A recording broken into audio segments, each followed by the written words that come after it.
Mengapa kita perlu untuk muhasabah diri?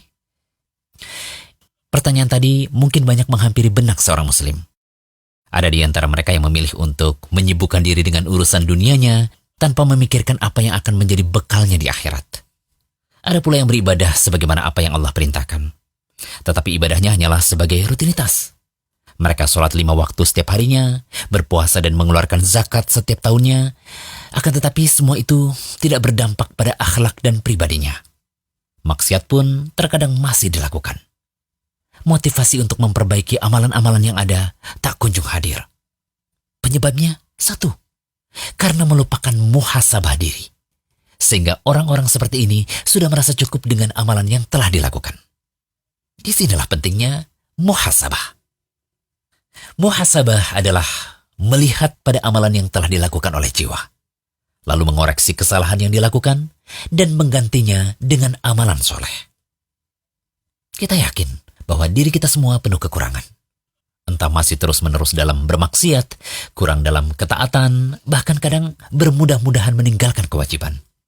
Padahal Allah Ta'ala memerintahkan kita untuk muhasabah diri lewat firman-Nya dalam surat Al-Hasyr ayat 18 hingga 19, yang artinya, hai orang-orang yang beriman, bertakwalah kepada Allah, dan hendaklah setiap diri memperhatikan apa yang telah diperbuatnya untuk hari esok atau akhirat.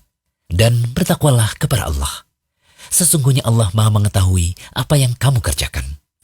Dan janganlah kamu seperti orang-orang yang lupa kepada Allah, lalu Allah menjadikan mereka lupa kepada mereka sendiri. Mereka itulah orang-orang yang fasik. Inilah yang menjadi dalil agar kita bisa mengoreksi diri atau muhasabah. Jika tergelincir dalam kesalahan, maka kita koreksi dan segera bertobat lalu berpaling dari segala perantara yang dapat mengantarkan pada maksiat. Lalu apa saja manfaat muhasabah? Berikut kami rinci 6 manfaat muhasabah. Pertama, meringankan hisab pada hari kiamat. Umar bin Al-Khattab radhiyallahu anhu pernah mengatakan, hisablah diri kalian sebelum kalian dihisab. Itu akan memudahkan hisab kalian kelak.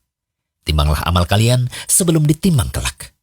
Ingatlah keadaan yang genting pada hari kiamat. Pada hari itu kamu dihadapkan kepada Rabb-Mu.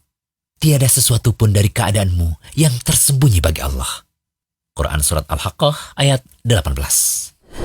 Al-Fudail bin Iyad rahimahullah mengatakan, mukmin itu yang rajin menghisap dirinya dan ia mengetahui bahwa ia akan berada di hadapan Allah kelak.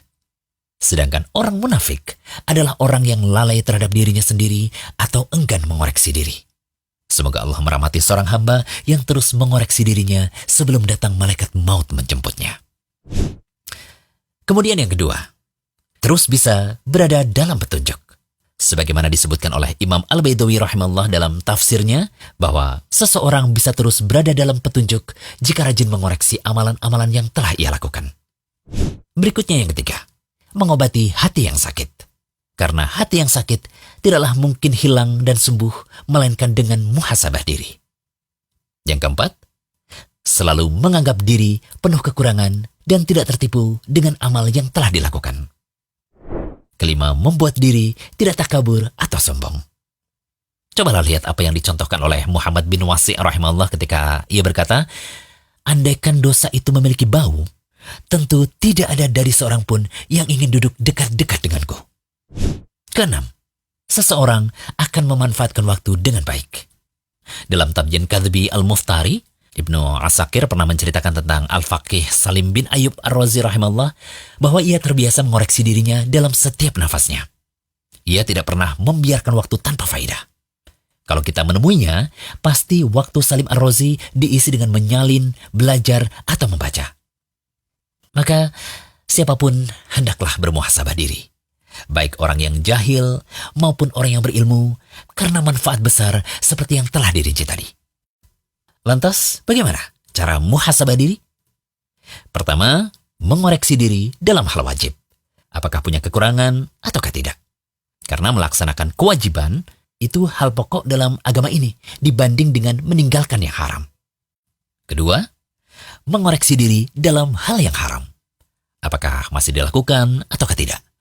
Contoh, jika masih berinteraksi dengan riba, maka ia berusaha berlepas diri darinya. Jika memang pernah mengambil hak orang lain, maka dikembalikan. Kalau pernah menggibah orang lain, maka meminta maaf dan mendoakan orang tersebut dengan doa yang baik.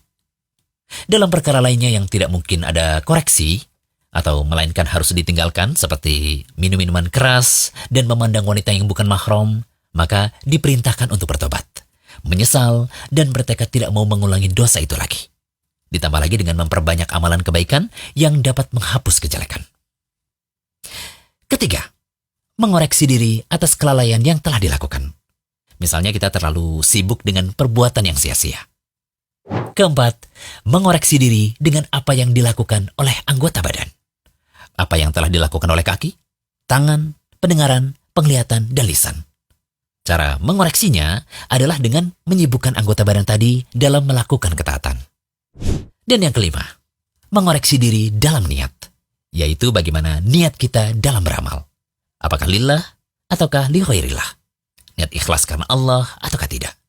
Karena niat itu biasa berubah, terombang-ambing, makanya hati itu disebut qalb, seringnya terombang-ambing. Semoga pembahasan tentang muhasabah ini bisa memotivasi kita untuk terus memperbaiki diri menjadi lebih baik. Amin. Jangan lupa kunjungi rumaisa.com. Update setiap hari, insya Allah.